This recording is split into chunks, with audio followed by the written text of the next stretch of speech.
police in the morning. Welcome, B-Movie fans, to another B-Movie interview. I'm Paul. And I'm Corey. And joining us today is Don John. John is a writer, director, producer, musician, and founder of Justice Sparks Films. John is here to talk about his film, Do No Harm. Don, welcome to our show. Thanks for having me, guys. I really appreciate you reaching out and, most of all, watching my film. Definitely. Thanks for joining. So, what inspired you to become a filmmaker? Well, believe it or not, I've been making movies since I was like a little kid. I just turned 53, so you kind of give a little longevity of how long I've been pursuing this. I was about 12 years old when some friends in my neighborhood had a 8mm film camera, and I think what really sticks with me more than anything was after we made the film, we actually cut the film. I can remember doing it. It had a little flashlight light bulb, and we would roll the little thing, and you actually splice the film, flip it over, put the tape on, that kind of thing. When we put the film together, of course, there's no sound.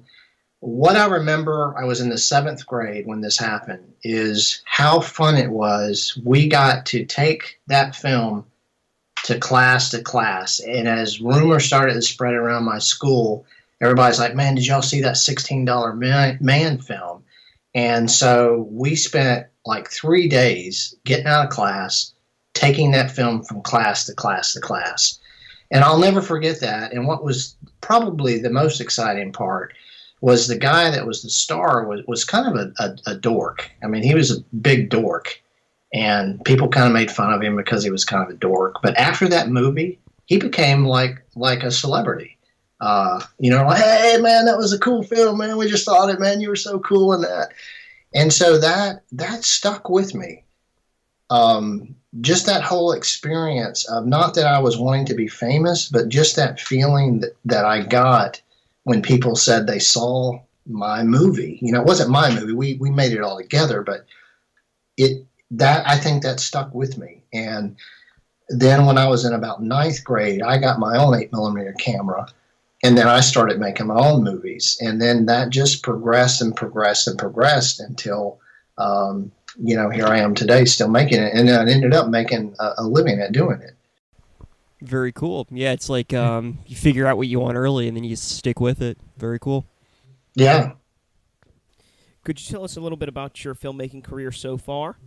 Well, like I said, I started out and I had no idea how to, no one ever told me about film school. I wish I knew there was such a thing as a film school. And so the first time that I actually saw that I could make a living at this was in the late 80s. I had moved to Nashville to pursue music. Like you said in the intro, I'm a composer. And so I had pursued a music career to Nashville. And while I was there, I was working, a ton of different jobs like every other starving musician. And while I was at one job, I just was really frustrated. And I started thinking, what could I do other than music that I really enjoy? And I thought about doing something with video. At that time, I didn't know anything about film. So I literally started going through the Yellow Pages while I was at the job that I was at, which was pretty funny. They didn't know I was doing that. But I'm going through Yellow Pages. I'm calling video companies. And I had a little script that I'd written out, and usually I wouldn't even get 30 minutes into the script, and they'd hang up on me. I say, hi, my name's Don. I don't have any experience, but I'm wanting to try to, make a living at video work. Would you be willing to click? And so called this one company. It was called Action Video. And I went through my whole spiel, and I kept almost like pausing, thinking, when's he going to hang up?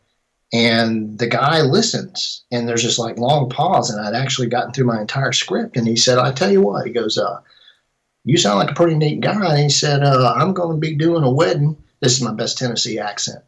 And if you want to give it a shot, I got an extra camera. So that's how it kind of started. It was the late 80s on Super VHS.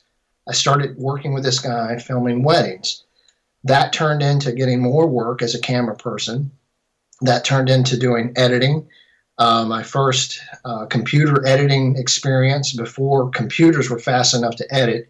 Back in the day, they used to have what was called SMPTE time code, which was burned onto the tape, and you were able to at least use the computer to control the tape.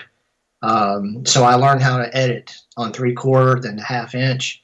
And so I just kept progressing. I kept progressing and kept progressing. And in the back of my mind, I was still wanting to make a film, but I couldn't get that cinematic look that, when I went to the theaters. What I didn't understand was the reason why it looked different than video is because film is shot at 24 frames a second, video is shot at 30 frames. So it wasn't until the early 2000s when Panasonic, I think, was the first company to develop 24p on a video camera. And when I saw that, that's when I said to myself, I can finally make movies. And 2004 was when I was doing all the video stuff through the 80s, through the 90s. I was still working full-time jobs and kind of doing the weddings on the side, but I really wanted to do it as a full-time living. It wasn't until 2004 when I left a corporate job making good money and didn't even have my own equipment at that point. I had a computer, I was renting cameras, and I started doing commercial work. And doing that for about 2 years, I was able to buy my first high-definition camera. I bought the HVX 200, so if anybody's a camera buff. At the time, that camera was awesome. It shot 720, 24p, and also 1080i, which isn't, the 1080 24p that we have today, but at that time it was interlaced. And from that's really what kind of launched me into the film career, because when I made my first short, On My Last Breath, that's when I knew I could do this, because for the first time I was seeing that cinematic image that I saw when I went to the theaters. And so I just kept going from there. So like I said, 2004 was when I first went out on my own, but 2007 is really what began the film career. And so from that point, I've made 6 shorts, and then 2013 was when I made my first feature. The reason why it took me so long is because, like I had said before we started rolling on this interview, was anytime you're trying to make something, there's got to be some kind of budget, whether it's $100 or $100,000. And so for a long period of time, I was going to California. I was going anywhere I could that somebody said, hey, we want to meet you. We want to help finance your films. And I just kept hitting a brick wall, brick wall, brick wall, brick wall. And so finally, I was about to turn 50 years old, and I was laying in bed one night, and I told my wife, I said, I'm really depressed. And she goes, what's the matter? And I said, I'm about to turn 50, and my dream my whole life has been to make a feature film. And so we sat down, and we pulled our sources together, a little bit of savings I had, a little bit of savings she had, and we had about $6,500. And so from that was born Do No Harm. And Do No Harm was basically written based on not having much income to work with. I've been doing a lot of production. You kind of get a feel of, what you can do for this amount of money. And so I literally started writing that script knowing that this was all the money that I had. It's not that I even wanted to make a horror film, but as you know, horror films, people love them. And you can also get away with, low budget, because people almost expect horror movies to be kind of low budget. And so that's sort of how that whole thing started. And so that's really the whole career. And I'm still in that process of how do I figure out, I'm still doing commercial work. I'm still doing nonprofit work. I'm still doing stuff on the side.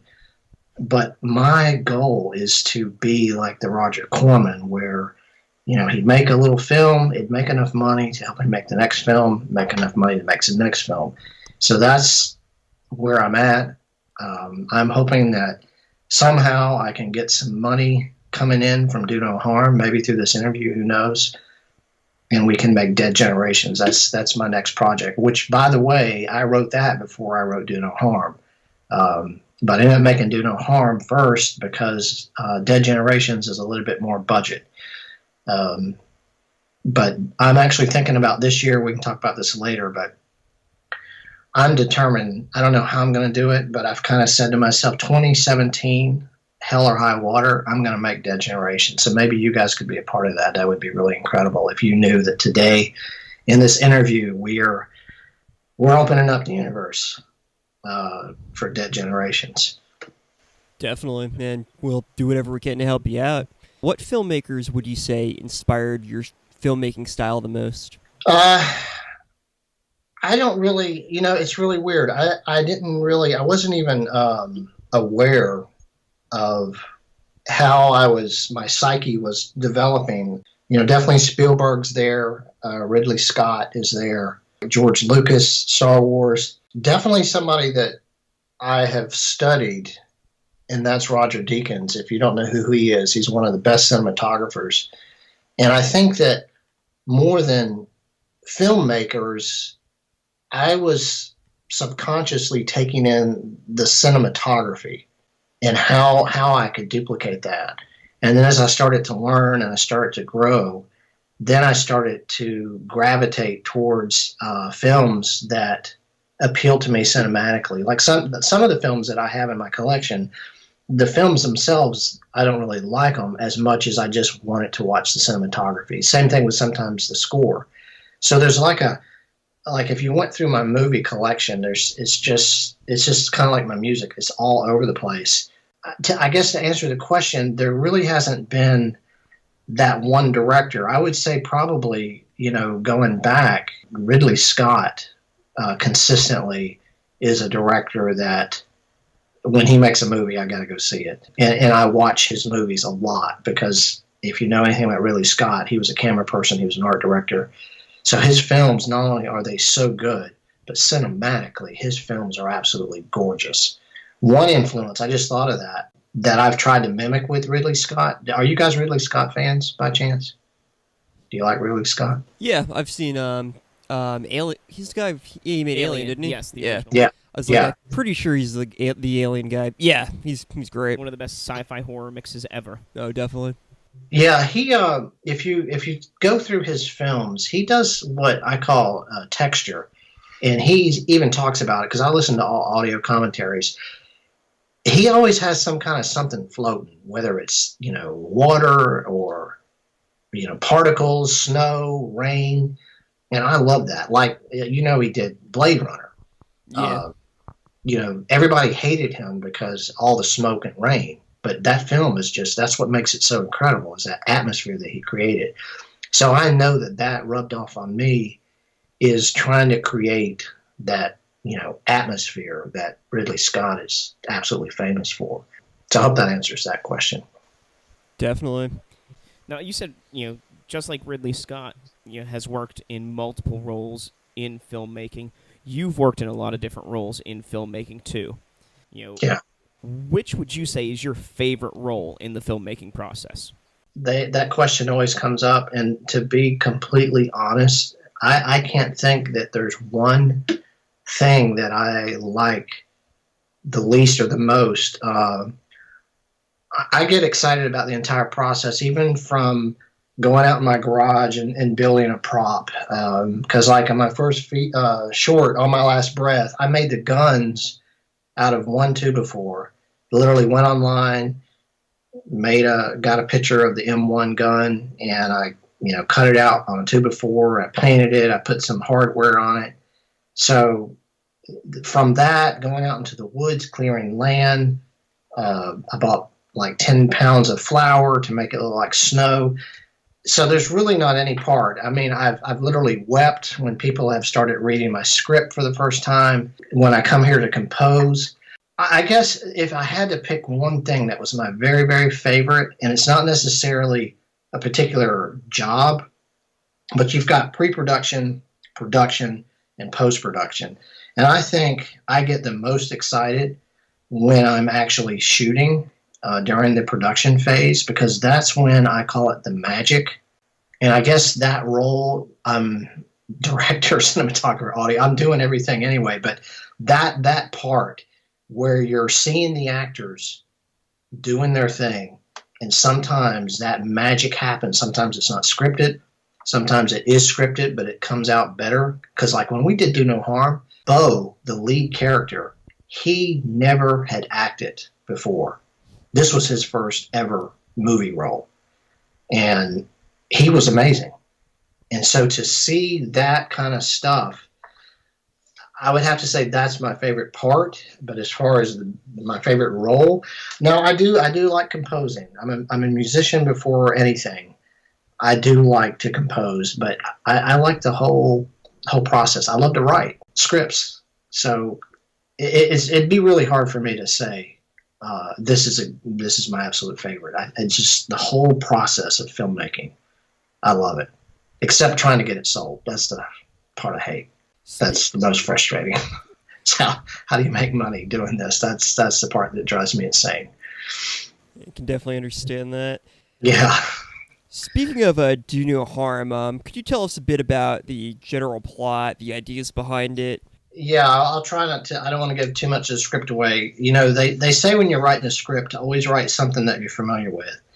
And so I came up with the whole doctor thing because I had worked at Vanderbilt University for about 4 years. So I was familiar with some doctor stuff, the whole residency thing.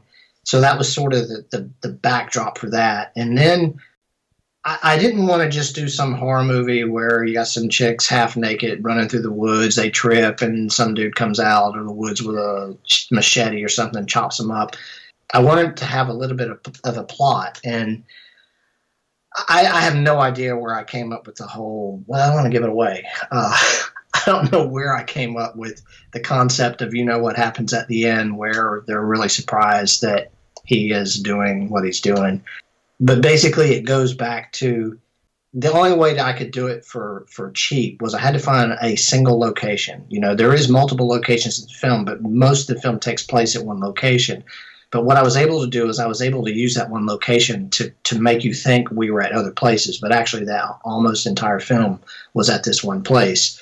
So really the genesis for that script was, as I'm writing it, it's like, oh my God, that's going to cost too much money. I would delete that scene, and I just kept writing it based on not having more money to work with. If I had more money, there would have been more blood. There would have been more guts. There would have been a lot more stuff going on.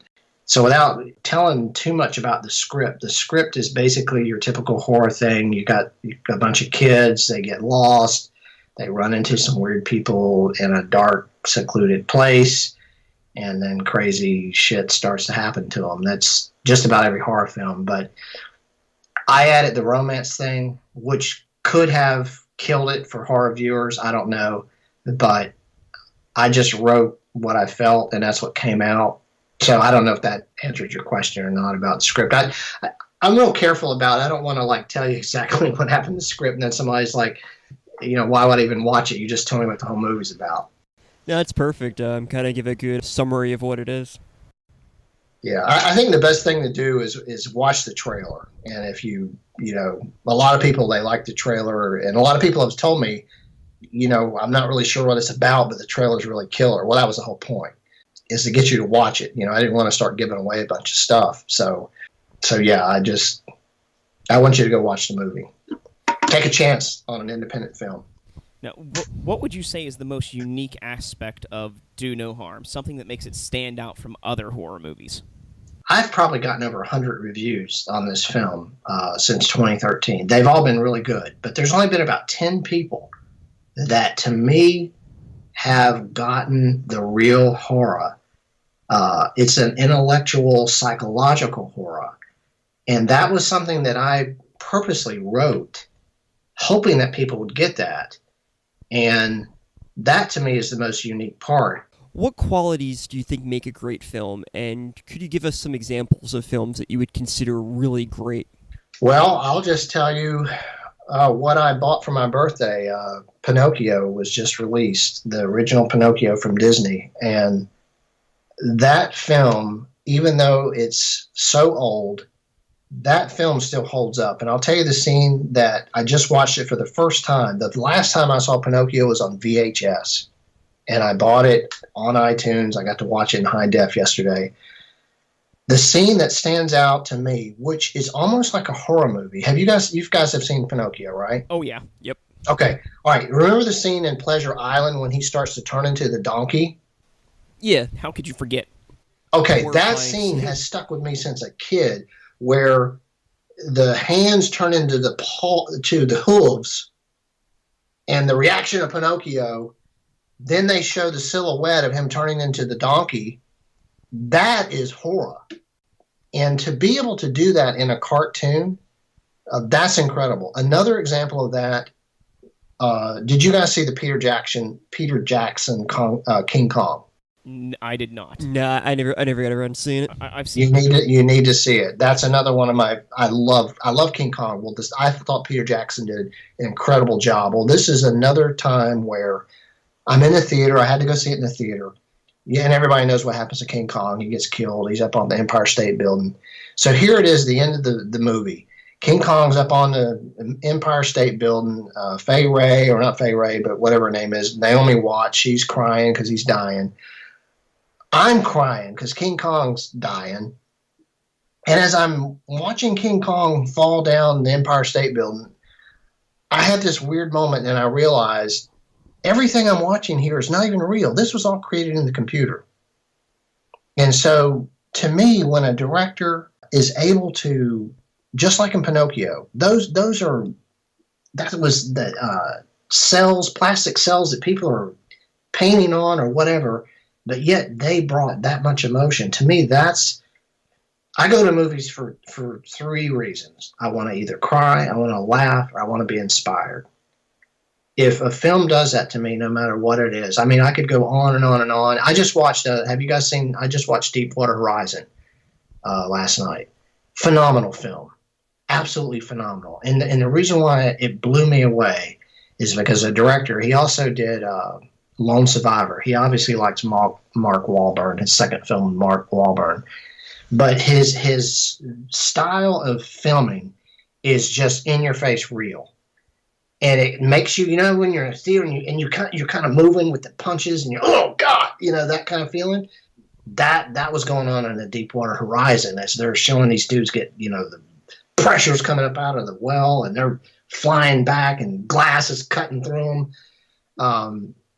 When a film takes you to that environment to where you're ducking and, you're yelling, get out of there. That to me is good filmmaking. And to talk about, I actually had one of the distributors, which now I kick myself in the butt.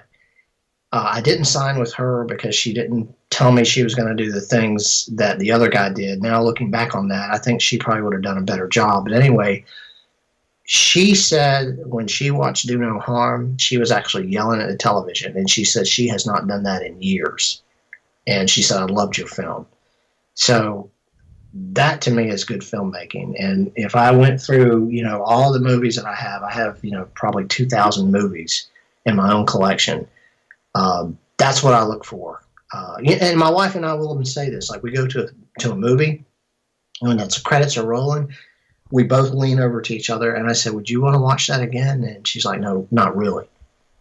So it's kind of like if you're not inspired enough to watch it again, to me, the film, and whatever reason, it failed on whatever level. But those films that you want to watch over and over, no matter what, like the great Lebowski. I've watched that 1,000 times, and I could watch it tonight and probably wet myself laughing. That's a great film. Those are the films. Raising Arizona, another Coen Brothers classic. That's sort of what I look for, and I hope that. I get that with my films. I hope that people like watching my movies. I don't know if they are, but, that's what I aspire to, that hopefully they would watch them again and again when they're needing a laugh or they need to get inspired or whatever. So that's what I look for, is those three things. I want to laugh, I want to cry, I want to be inspired. Kind of like films that really bring you into it and, like, take you into the world that you're watching. Absolutely. Yeah, and if the film doesn't do that, no matter what the genre, we just watched another film that was just absolutely, it took me by surprise how good it was, and that's the one, Race, about the guy that was in the Olympics, and the black guy, the first black guy in the Olympics. An incredible movie, and it didn't get good reviews, but I thought it was really good because it made you feel that character. You felt his humiliation, and it made you think. It made you think, and that's. Inspiration makes you want to be a better person and those kind of things. So that's what I look for in a filmmaker, because ultimately, yes, I make movies, but I love movies. I love watching movies. I mean, obviously, I've watched 5 movies in the last 2 days. So, that's all my wife and I do. I have a surround sound. We have projection, 8 by 12 foot screen. So, we love watching movies. Now, there's a question we like to ask here. Paul and I get into it about this every so often, so we like to get other people's opinions. What is your opinion of hairless cats? I really haven't given it much thought, to be honest. I personally am not a cat lover. I could do without ever seeing another cat ever, unless it's a big cat. Yeah, I'm not sure what to say about the hairless cat thing. I think that's the first time we don't have anyone for either of our arguments. Yeah, most time people are like either like, oh, I hate them, they're disgusting, or I love them. So that's cool. It's like a neutral kind of, they'll exist. I'll coincide with them, but just don't want them around too much. Yeah, I'm not a cat lover. But even if you asked me about hairless dogs, I would be like, I don't know where y'all are going with that. I'm just gonna leave it at leave it at that. Definitely respect that. So where can we follow you to learn more about Just a Spark Films and any projects that you have coming up in the future? I have turned into a social media animal in the last couple of years. So I'd say probably, follow me on Facebook or Twitter. Because, that's how we found each other, was on Twitter. I literally spend... in the morning when I'm drinking my coffee, I do my Facebook, I do my Twitter feeds, that kind of thing. The website, it's a lot more harder to, do updates because you want to do new graphics and that kind of stuff. You can get a lot of information. You want to definitely push people to, probably the easiest thing would be to go to justasparkfilms.com, and then they have the links to Facebook, the links to Twitter, they have VHX. So that's probably where I would try to drive people. But ultimately, I want them to follow me on VHX because that's where they can buy my movies, and then to follow me on Twitter and follow me on Facebook because that's where I'm posting stuff daily. Like 2017, I kind of made a proclamation, that I'm going to make Dead Generations. I don't know how I'm going to make it, but one thing that I've learned, and if you've got a goal, you've got to put motion. You can't just keep saying it. And I'm actually going to start scouting locations here in Wilmington for Dead Generations without any money. I don't have any money saved up for this film, but I'm going to start believing that something's going to happen. And somehow I'm going to make this film. So I'm actually going to start looking at locations because I'm just ready, guys. If you guys know anybody that wants to make a film with me, tell them to call me. As I'm just itching. I have more equipment than I've ever had. I've got better equipment than I've ever had, but yet I'm not making any movies right now, and it's just driving me nuts. Because I think I'm a really good filmmaker, and the reason why my films aren't as good as they probably could be is because money. When you watch a big budget film, the reason why it looks so cool is because they had millions of dollars to make it. They could blow up cars. They had crane shots. They had, stuntmen. They had blood caplets. They had all this stuff. When you got $7,000, a big budget film spends more than that on catering food.